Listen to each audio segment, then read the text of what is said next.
Dumbfoundead and Awkwafina, if you didn't know. All right. Yeah. All right. Okay. So we're gonna ask some really like easy like icebreaker questions. So like, okay, but also it's super serious. All right. So first question: what is your spirit vegetable? My spirit vegetable. Eggplant. Oh man, broccoli. I don't know what I based that off of, but yeah. All right. Okay, so this one is even more serious. If you were on a desert island and you could have 3 albums, what would they be?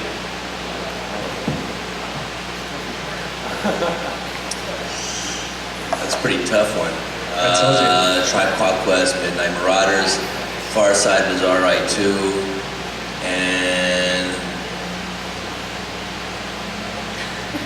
There's a Fleetwood Mac Rumors. Solid question.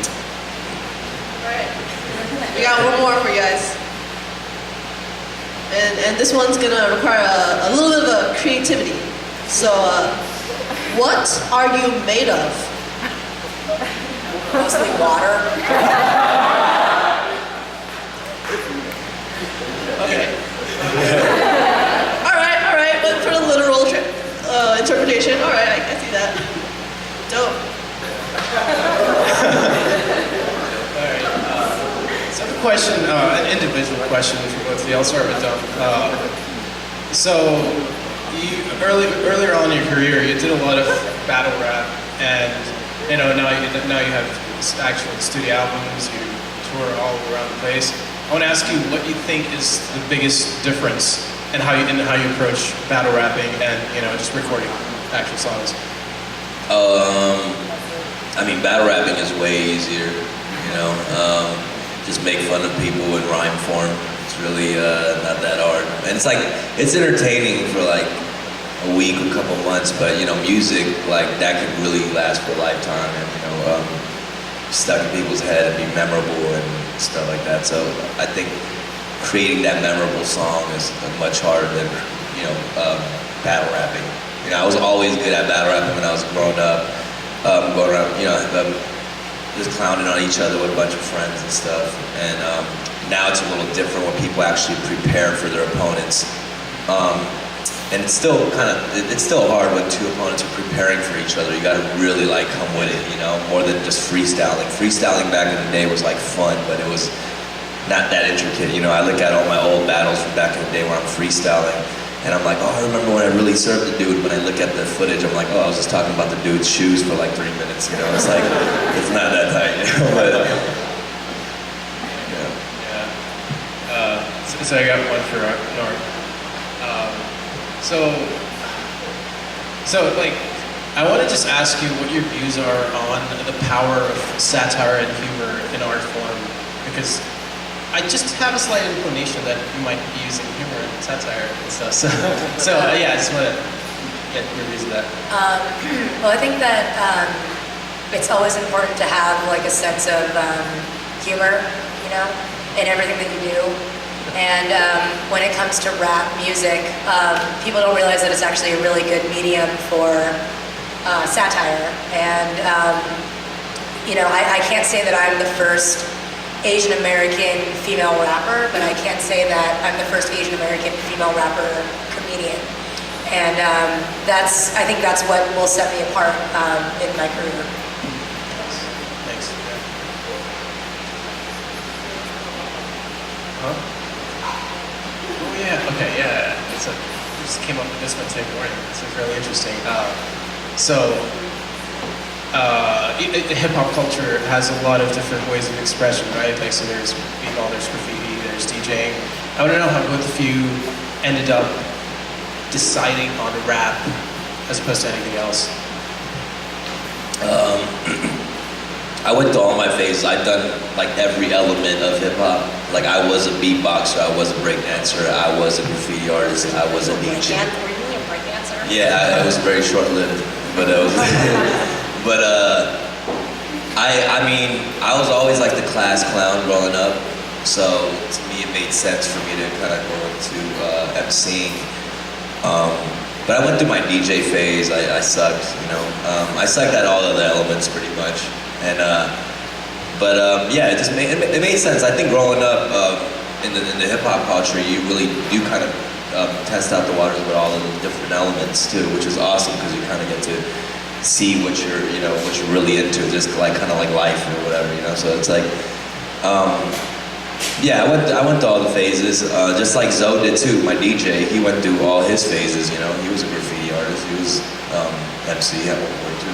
He tries to be sometimes when he's drunk. I think what people forget about hip hop music is that it's subversive music, and that's why people like Dumbfoundead, people like Eddie Wong, people like me, it's relatable music. It's definitely racially, it's definitely racial, you know, but to an extent where it's also American music. And so, you know, we grew up in communities that praised hip hop culture, and we grew up, you know, praising it as well. And it's a medium for complaint against, if you ever felt like a rebel, if you ever felt like you were different, it's that kind of music that's very relatable. So I think that's why we're very drawn to it.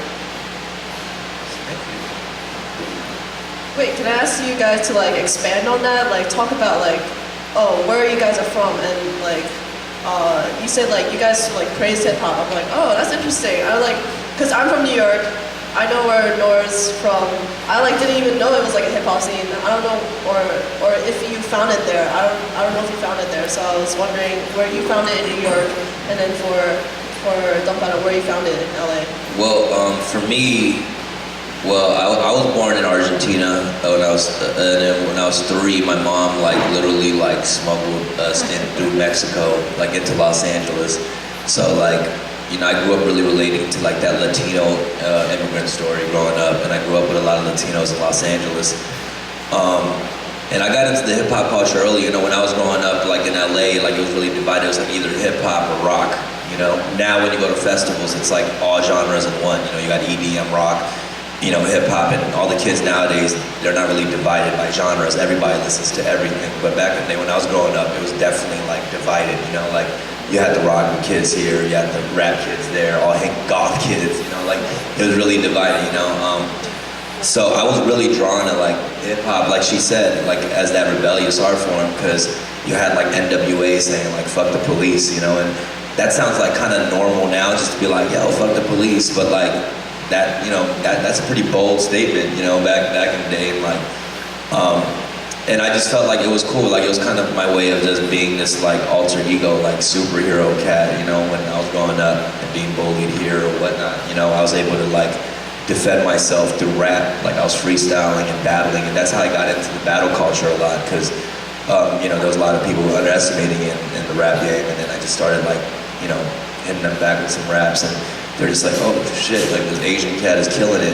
So I never felt like being an Asian was like a crutch or anything in being in hip hop. You know, I always found it to be an advantage, because I'll step into a cypher if I'm like the only Asian dude, like people are gonna see, like kind of be curious to see what he has to offer, you know, like, so rap was all around me, so I grew up with a lot of the OGs from Los Angeles hip hop scene, since I was like 12, 13 years old, with a lot of the OG breakdancers, graffiti artists, DJs, MCs, so I was really fortunate to kind of be around that environment, Yeah, it was, I mean, hip hop was like born on the streets of New York, and there's a respect for it where I grew up. And, you know, as a teenager, I was kind of one of those like Goonie kids. Like I was definitely not a Goonie, like a goon kid. You know, I smoked a lot of weed. I was drinking. I stayed out just like on stoops like the whole night, you know, drinking 40s. Like that was the culture. And I don't think that I was like from the inner city necessarily, but I definitely went to a junior high school and elementary school that definitely had a lot of kids that celebrated hip hop, but that was more like, you know, the Shaggy Nelly days, you know? So it was very prominent back then. And then I went to high school, and then there was a whole different other kind of hip hop kids. They were like the wild style kids that kind of really were living out like the days of graffiti and like like the 80s when New York was a grimy, disgusting city. They loved that, and that was when I discovered, Tribe Called Quest, like Brother Ali, what's that guy's name? Immortal Technique, Atmosphere. Like there's more of a subgenre in hip hop. So that's when you realize that you do have a place, because back then I couldn't imagine any Asian woman really coming up in hip hop. But it was always something that I felt I related to, but also felt different within. So I think hip hop has evolved now. It's more inclusive for sure. Yeah. Well, that's really cool. All right. Yeah. I approve. All right. Okay. So I'm involved with more visual arts, and so I've had growing up, I've taken drawing classes. So I was wondering for you guys, as an artist, you learn techniques, you learn how to paint, you learn how to make sculptures, and et cetera, et cetera. You build skills to make a craft. So I was wondering how do you guys grow as rappers, musicians? How do you build your skill? How do you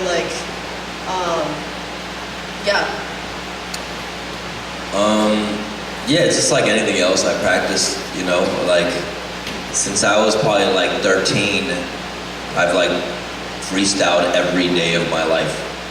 Real talk, I freestyle at some level, every day. I'm just driving and I see a billboard, and I see a word and I rhyme it. I say, oh, there's an Olive Garden, and I say Dolly Parton, It's I just say random stuff. I just rhyming words. It's really it's addiction for me, So, there's that level of obsession with anything you love, That's how I pretty much get my chops. And then also, staying up on a lot of things, what's going on in the world, pop culture.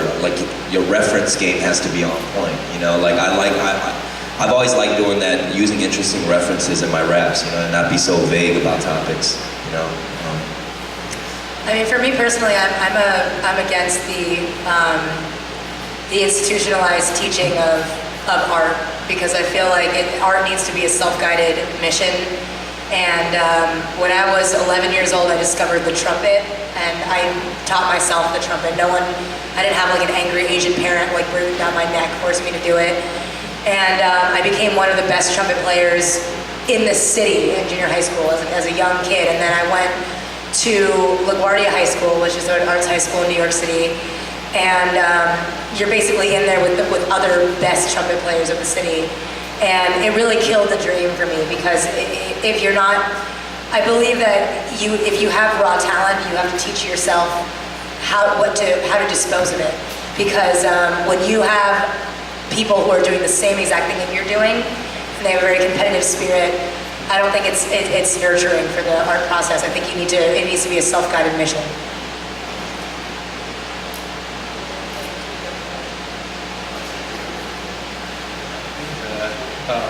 All right, well, we're going to open up the forum. If anyone wants to ask a question, something. Questions, come on. Questions. Come on, question, yay. Yeah.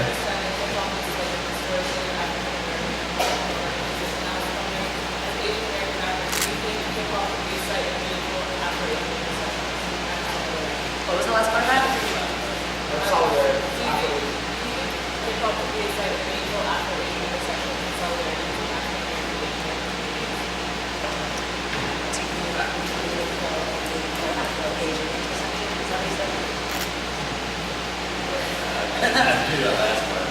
Well, I think that it doesn't have to be Afro or Asian. It could be Norwegian or Swedish. It could be anything.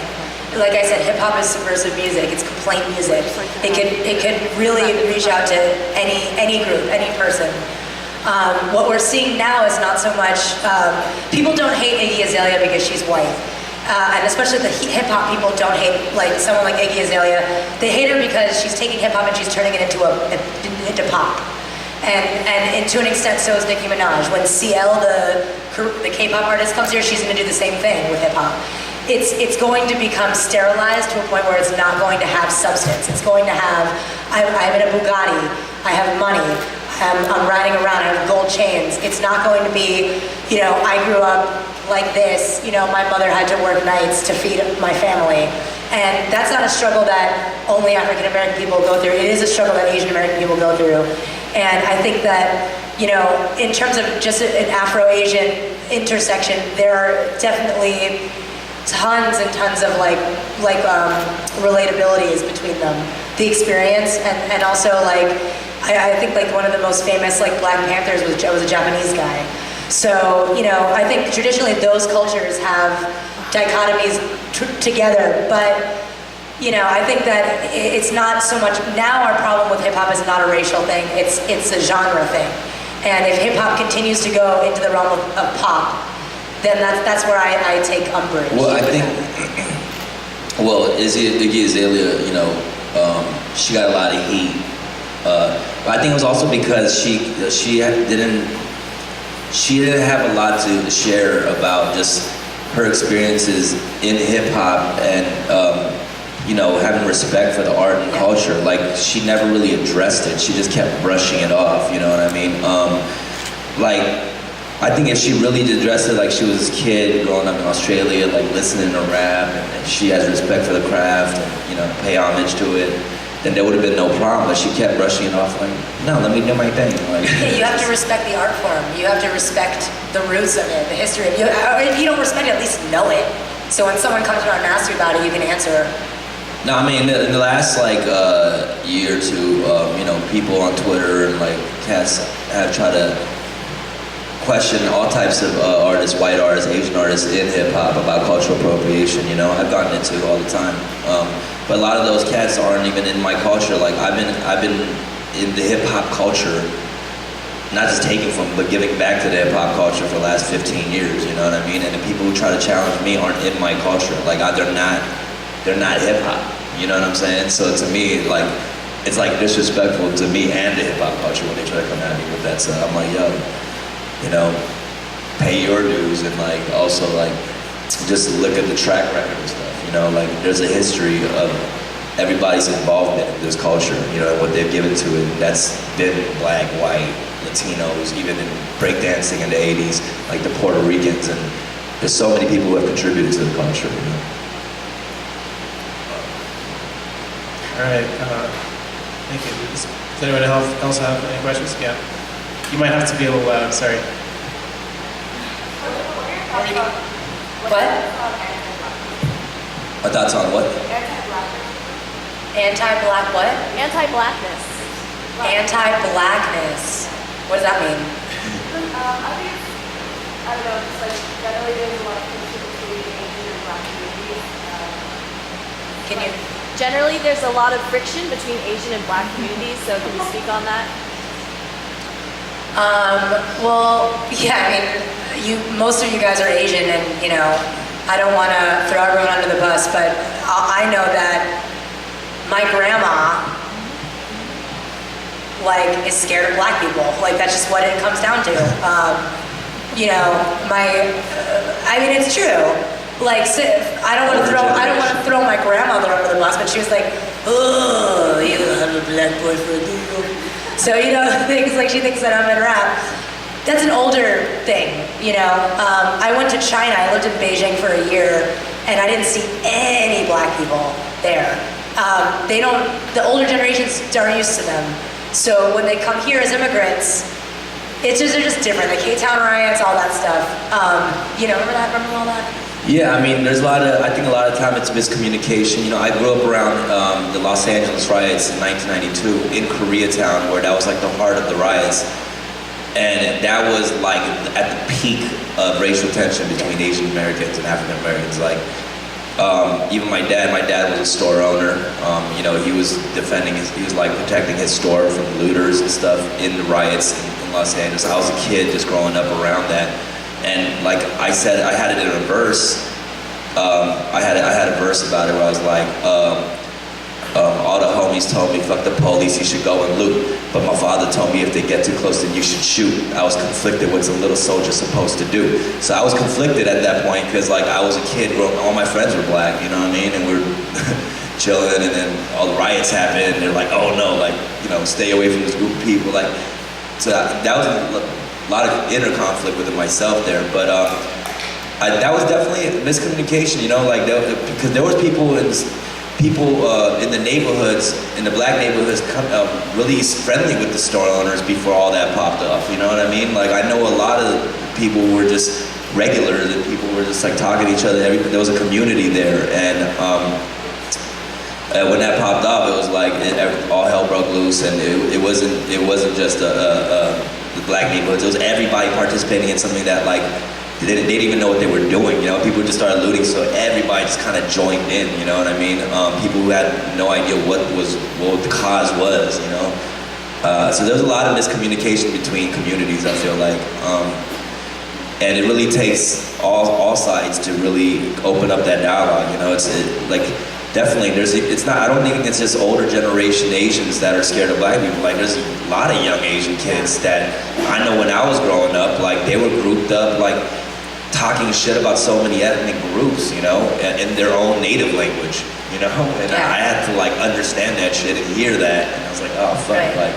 Well, I think now the issue with like anti-blackness, I think it's filtered to an extent, but the issue now is that, you know, a lot of rappers, like people like, if you walked in and saw just people like us, you would just assume that we're appropriating black culture. A lot of people would say, you want to be black until you don't want to be black, until it's, you know, it's cool to be black, but it's not cool to be black. So, you know, I've seen kids like walking around LA, K-Town, walking around New York City, you know, obviously immersed in that hip hop culture, but at the same time disrespecting it. And that's not a place where I think that rappers should come from, you know, you have to have respect. And I think now, like, I would like to think that I'm not racially charged, you know. A lot of, like Dumbfoundead said, we hang out with a lot of black people, and we respect them just like they were normal people. You know what I mean? That sounded not good. Just like there's no lines, there's no color lines, you know. So it's important to think like that. But I personally do have a problem. You know, like that Hunger Games actress just released that. You have to know why these things happen. Why do black people wear cornrows? Why is Katy Perry wearing cornrows? You know, it's like. It's that kind of like thought process that you have to understand. Did that make any sense? All right. That's good. Thank you. Yeah. It's really interesting how some incidents are like blown up out of proportion, and people are just following and don't even know what they're following. Yeah. Yeah, I mean it's hard. I mean, especially even on like the internet when people try to, you know, ask you questions, and just to open up the dialogue with like 180 characters or whatever, 140 characters on Twitter and respond, it's just like, it's hard to do that. And you reply and then just get bombarded by like 15 Twitter activists at once, you know, and you're like, how do you open that dialogue and keep it going? It's so tough, you know, it gets overwhelming. So I mean, I think this is good. And also I think that the audience, like our fans want to see us be more political than we are as people. You know, I was, even in high school, I was never the kind of person that, you know, did walkouts or any of that stuff. I just wasn't that kind of person. And now I'm still not, you know, like I'm not rallying for anything right now. I have my beliefs, you know, I definitely have a lot of like strong beliefs and stuff, but you know, I was never a political activist, and I try to stray away from that from my music. And it's hard when we are supposed to be looked at as these kind of messengers that are supposed to represent the entire Asian community. I can understand that, but you know, I mean, it's just not what's going on right now. Yeah, so there's like a lot going on. You guys are seen as like representatives of Asian American communities or Asian American population, and as like role models, and now you have like there's an expectation placed on you to be politically correct or Totally, yeah. All right, that's really great. Do we have time for one more question? I don't know about that. If you have more questions, I mean, I guess you guys are gonna be around for She had a question. Well, Last one. so this is potentially also a long question, but like, so another thing that hip hop gets a lot of like attention about, and other than racism, is sexism and misogyny and that type of thing. So I know like Awkwafina, some of your music directly addresses that type of thing a little bit, but I wanted to see if you guys had any thoughts on that also. Say the last part I'm again? sorry, the last Any like just anything on that also, like sexism, misogyny, that stuff. Yeah, I mean, it's all there in the culture. It's there. I mean, you know, I definitely, you know, I've definitely had some of that in the music. I'm not, you know, gonna deny it. Like I have songs where people will say it was sexist or misogynistic, and I've definitely learned from certain things too in my past songs. And so, like some of it will still be there in future of my music, but I'm going off of things I'm feeling at the moment, emotion. Like you said, I've never been too politically correct as well, you know, in my music. And there's a lot of sexism in hip hop. You know, I think that even more than anything with race is like that's probably the biggest issue in hip hop. You know, there's a lot of sexism. I think things are changing though in hip hop too, and I don't think it gets enough credit. You know what I mean? There's a lot of great artists too. It's like anything else. You gotta just look for the good stuff. You know, there's the sexist stuff, but there's the other side of hip hop where there's amazing artists like, you know, Kendrick or J. Cole and Drake who don't really need to tap into that. They talk about you know, struggles of women, and it's like anything else. You gotta just look for the good stuff. It's a balance. There's a yin and yang, so you gotta like just look for it. And I think hip hop they just like to point at the negative stuff, you know, and that's where it's kind of fucked up. But. I also think that there's like this thing that's happening. It's like almost like a reverse sexism in like female rap, where female rappers will, you know, kind of say like, you know, oh, well, he's gonna pick me up in his car and we're gonna get married and like do all that kind of stuff. So it's almost working its way. It's a very strong part of the hip hop narrative, the rap narrative, and it's so strong that it's a part of the female rap narrative. And you know, I am a feminist, like every woman in this should be, in this panel should be. And, oh, thank you. Was that even a clap? And so I think that you know, my job as a rapper is trying to change that narrative. So women can be strong without having to rely on men to pick them up in the ghost and eat the booty like groceries. Terrible line. Yeah, she didn't know. It's a terrible line. They didn't know where you referenced that from. Yeah. All right. All right, thank you very much. Thank Let's you. give them a round of applause, guys. Hey.